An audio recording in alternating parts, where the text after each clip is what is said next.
तो स्टार्ट करने से पहले बोलना चाहूँगा कि जो चैनल पे नए प्लीज़ चैनल को सब्सक्राइब कर लीजिए। और एपिसोड की स्टार्टिंग में हम लोग देखते हैं कि प्लेन क्रैश की इन्वेस्टिगेशन के लिए आया हुआ कौन हमारा जब देखता है कि वो जो कंटेनर है वो खाली है और एम्प्टी है, तो कौन हमारा बोलता है इसके अंदर क्या कोई सच में बंदा था।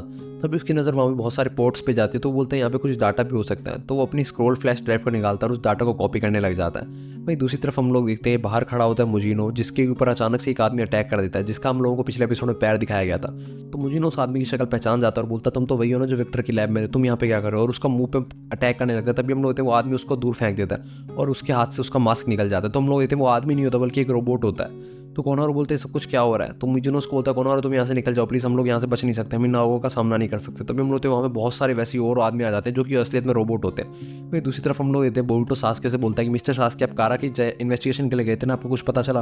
तो सास्के बोलता है कि मैं हर तरफ उनके बारे में इन्वेस्टिगेशन इंटेल इकट्ठा करता फिर रहा था उनके हाइड आउट के बारे में, लेकिन मुझे लगता है उनका जो हाइड आउट है वो ग्राउंड के ऊपर नहीं है, क्योंकि अभी तक मुझे उनका हाइड आउट मिला ही नहीं है। उनका हाइड आउट कहीं ना कहीं स्पेशल जगह पे वो है। तो मिस्की बोलता है कि ये कारा वही ऑर्गेनाइजेशन है जो बोरुटो के हाथ पे जो मार्क है उससे रिलेटेड कुछ है। तो नारुतो बोलता है हम लोगों को अपने विलेज को और अपने लोगों को प्रोटेक्ट करने के लिए इस मिस्टीरियस एनिमी से पावर चाहिए होगी। तो बोरुटो बोलता है इसलिए हम लोगों को अपने निंजुत्सु को बढ़ाना होगा, ना कि साइंटिफिक निंजा टूल के यूज़ को। तभी वहाँ पे कतास्की आ जाता है अचानक से और बोलता है कि हम लोग किसी के निंजुत्सु को टैकल करें, इससे अच्छा हम लोग उसको ऑब्जर्व कर लें तो ज़्यादा बढ़िया नहीं रहेगा यंग लॉर्ड। तो ये बोरुटो उस पर गुस्सा हो जाता है और बोलता है मैंने अभी तक तुम्हें माफ़ नहीं किया मेरे चुनिंग एग्जाम के लिए, तुम यहाँ पे कर क्या रहे हो।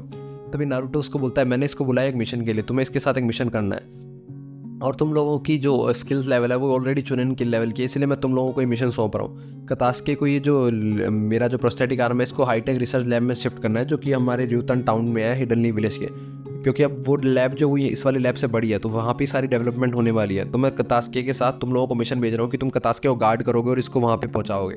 तो कतास्के या बोल्टो को देख के बोलता है यंग लॉर्ड मुझे आपके साथ काम करने में फिर से बहुत ज़्यादा अच्छा लगेगा।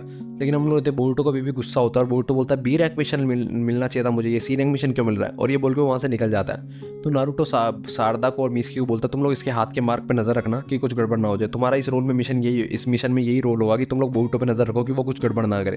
तभी शिकामारू बोलता है तुम्हें लगता है कि ये मिशन को अपना भी लेगा, मुझे नहीं लगता ये मिशन को एक्सेप्ट भी करेगा। वहीं दूसरी तरफ हम लोग देखते हैं मिस्की और सारदा बोल्टो से मिलने के लिए जाते हैं और उसको बोलते हैं तुम्हें मिशन के बारे में कुछ सोचा।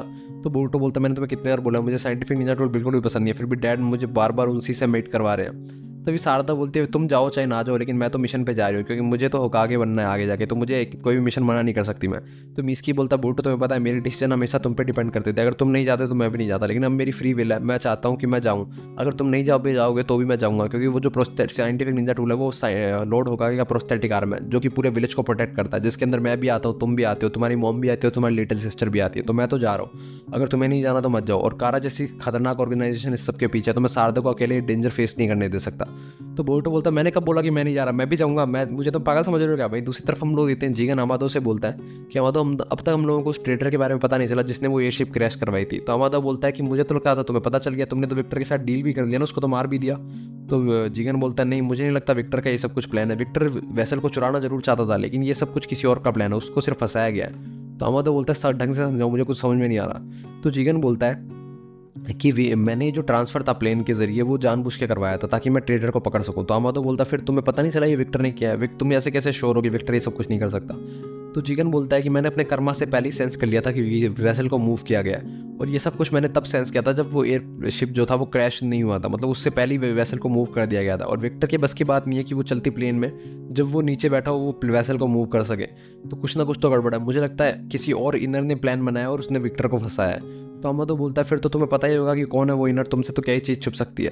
तो जिगन बोलता है मैं तुम्हें सब कुछ किस लिए बता रहा हूँ, तुम समझ जाओ कि इस सब के पीछे का मीनिंग क्या है। तो अमादो बोलता है ठीक है मैं समझ गया, मैं तुम्हारे लिए उस ट्रेडर को ढूंढ दूंगा, और बताओ और कुछ तुम्हें चाहिए तो जिगन हंसने लगता है और बोलता है कि तुम ही सिर्फ ऐसे बंदे हो जिस पे मैं भरोसा कर सकता हूँ, जिससे मैं कुछ भी चीज़ मांग सकता हूँ। वहीं दूसरी तरफ हम लोग देखते हैं कि थंडर ट्रेन के अंदर बोल्टो सारदा मिस्की और कतास्के चारों जने चढ़ जाते हैं उनके मिशन के लिए। तो कतास्के काफ़ी तक खुश होता है और बोलता है यंग लॉर्ड मैं काफ़ी तक खुश हूँ कि आप सब कुछ बुला के फिर से मेरी मदद करने के लिए आए हैं। तो बोल्टो बोलता है मैं तो अपने मिशन पे हूँ, मुझे तुमसे कोई मतलब नहीं, और वो सीटें ढूंढने लगता है। तभी उनको सीट मिलती है, लेकिन हम लोग देखते हैं वहाँ पे एक पैसेंजर ऑलरेडी बैठा होता है जिसका नाम होता है मिस्टर आओ, और वो डॉक्टर कतास्के को पहचान जाता है और डॉक्टर कतास्के भी उनको पहचान जाता है। वो लोग आपस में बातचीत करने लगते हैं। तो आओ बोलता है कतास्के हम लोगों को मिले हुए कितने दिन हो गए हैं ना। तो कतास्के बोलता है हाँ मुझे तो याद भी नहीं आ रहा हम लोग लास्ट टाइम कब मिले थे, सच में मुझे याद भी नहीं आ रहा हम लोग लास्ट टाइम मिले कब थे।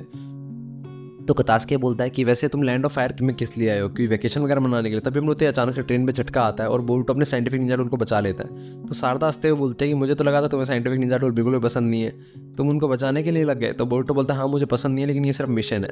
तभी हम लोग देते हैं आओ उसको बताता है मैं वेकेशन पे नहीं आया बल्कि आपसे ही मिलने के लिए आया था, मैं अपने आर्म वगैरह को आपसे दिखाने के लिए आया था। तो कतास्के बोलता है हाँ आपकी रिस्ट मेरे को थोड़ी सी लूज लग रही है, और वो स्क्रू ड्राइवर से उसको कसने लग जाता है। तभी आओ बताता है कि मैं जब तुम बच्चों की एज का था तो मैं ऑलरेडी बैटल फील्ड के अंदर था। तभी मिस्की खुश हो जाता है और बोलता है कि आप कौन से विलेज से काम करते थे, आप भी निंजा थे।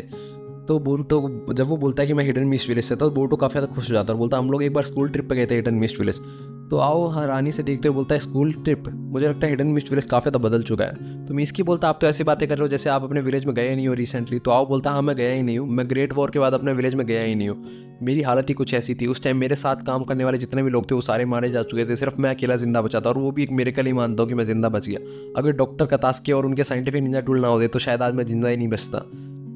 और मैं देख रहा हूँ कि ये बच्चा जो है जिसने साइंटिफिक निंजा टूल पकड़ा हुआ है अपने हाथ में, उसको बिल्कुल ही पसंद नहीं है सब चीज़ें। तभी हम लोग देते हैं अचानक से आओ स्क्रू ड्राइवर छीन लेता है कतास्के के हाथ से और बोल्टो के गले पे लगा लेता है और बोलता है अभी तुम मारे जा चुके होते अगर मैं दुश्मन होता तुम्हारा और मैं अच्छा आदमी नहीं होता तो तुमने समझा जो टूल्स होते हैं वो सिर्फ यूज़ करने के लायक होते हैं, डिपेंड ये करता है कि तुम उसको किस तरीके से यूज़ करते हो। तो शारदा काफ़ी डर जाती है और बोलते हैं अभी हम लोग आप पे अटैक कर देते हमें लगा आप हमारे दुश्मन है। वहीं दूसरी तरफ हम लोग इतने ट्रेन यूतान स्टेशन पे पहुंच जाते हैं फाइनली। तो बोरुटो उसको बताता है अपने बारे में। तो वो बोलता है अच्छा तो तुम होकागे के बेटे हो, अब होकागे को मेरी तरफ से ग्रीटिंग्स देना। बोरुटो की जाती पीछे से आवाज़ आती है कि होकागे का बेटा बोरुटो उज़ुमाकी है, तुमने काफ़ी अच्छे आदमी पे हाथ मारा है। और हम लोग देते हैं उसके पीछे सीट पे बैठा होता है कोशिन कोजी। तो आओ बिल्कुल भी रिएक्शन नहीं देता और बोलता है कि मैंने सोचा नहीं था कभी कि एक इनर मुझसे मिलने के लिए आएगा पर्सनल एक्सपीरियंस से, और मुझे लगा था अगर कोई ऐसी सिचुएशन आई भी तो लॉर्ड विक्टर मुझसे मिलने के लिए आएंगे। तो काशिन कोजी बोलता है वो मर चुका है। फिर वो हंसते हुए बोलता तुम्हारी एक्सप्रेशन पे कोई भी चेंज नहीं है, मैं इंप्रेस हो गया। तो आओ बोलता है कि मेरी रिलेशन उनके साथ सिर्फ एक इनर और आउटर की थी, तो मेरे एक्सप्रेशन की चेंज क्यों आएगा। तो काशिन कोजी बोलता है वो सब ठीक है लेकिन तुम हिडन लीफ विलेज क्यों गए थे, मैं उसके बारे में जानना चाहता हूँ। तो आओ उसको बताता है कि मैं डॉक्टर कतास्के से मिलने के लिए गया था, मैं उससे उनसे कुछ काम था। तो काशिन बोलता उनसे क्या काम था, मुझे सच सच बताओ, सब कुछ चीज़ें बताओ, मुझे तुम्हारे बारे में बहुत सारी चीज़ें पता है जो शायद तुम बताना नहीं चाहते। तभी आओ बताता है कि मैं उनको मारने के लिए गया था अगर उनको कुछ भी याद होता तो, और तुम्हें कुछ जानना है। तो काशिन कोजी बोलता नहीं और मुझे कुछ जानना नहीं, मुझे सब कुछ पता है, मुझे पता है कि तुम ही वो थे जिसने कतास्की के ऊपर गेंजुसु डाला था, जिससे तुमने उसके सारे साइंटिफिक निंजा रूल की इंटेल उससे निकलवा ली थी। तुम काफ़ी ज़्यादा ब्रिलियंट हो, तुम खुश नसीब हो। मैं सिर्फ कुछ ही खुश आउटर्स के बारे में ये सब बातें बोलता हूँ और मैं कुछ ही आउटर्स से ट्रस्ट करता हूँ। तो मैं तुम्हारे पास इसलिए आया हूँ, मैं तुम्हें बताना चाहता हूँ कि वेसल जो है वो लॉस्ट हो चुका है और तुम्हें हमारी मदद करनी है उसको ढूंढने में। हिडन लीफ विलेज ऑलरेडी उसकी तहकीकात के लिए लग चुका होगा, तो तुम्हें ऑलरेडी ये सब कुछ करना चाहिए। तो आओ बोलता है लेकिन इसमें बहुत सारी ड्रामेटिक सिचुएशन में चेंज हो सकता है, तुम्हारे लिए ठीक रहेगा। तो काशिन कोजी बोलता मुझे फ़र्क नहीं पड़ता, जो भी इसमें इन्वॉल्व हो उसको मार देना। वहीं दूसरी तरफ हम लोग देखते हैं मुजिनो की हालत काफ़ी ज़्यादा ख़राब होती है और कोनोवर उसको पकड़ के लेके जा रहा होता है वहाँ से बचा के। तो काशिन कोजी बोलता है कि मेरे पैर के नीचे एक ब्रीफ केस पड़ा है जिसके अंदर बहुत सारी इंटेल और वेपन पड़े हैं जिनकी तुम्हें शायद ज़रूरत तो नहीं पड़े, लेकिन इसके अंदर जितनी भी तुम्हें ज़रूरत पड़ सकती है उतना सारा इंटेल है, तुम लोग देख लेना अपने हिसाब से। वहीं दूसरी तरफ हम लोग देखते हैं मिस्की बोरुटो और शारदा से बोलता है बोरुटो तुम काफ़ी ज़्यादा मोटिवेटेड लग रहे हो उस आदमी से मिलने के बाद में। तो शारदा उन दोनों को डांटते हुए बोलते तुम लोग इतने ज़्यादा फ्रैंक कैसे हो सकते हो किसी आदमी के साथ में जो तुम्हें अभी भी मिला हो। तो बोरुटो बोलता मुझे वो काफ़ी ज़्यादा अच्छा आदमी लगा था तो उससे मिलना चाहूँगा मैं दोबारा। वहीं दूसरी तरफ हम लोग देखते हैं आओ अकेले में बैठा होता है ट्रेन में, वो बोलता है मुझे 16 साल हो गए एक्चुअल कॉम्बैट में। इसी के साथ एपिसोड खत्म हो जाता है। अगले एपिसोड के लिए बने हमारे साथ, बाय बाय।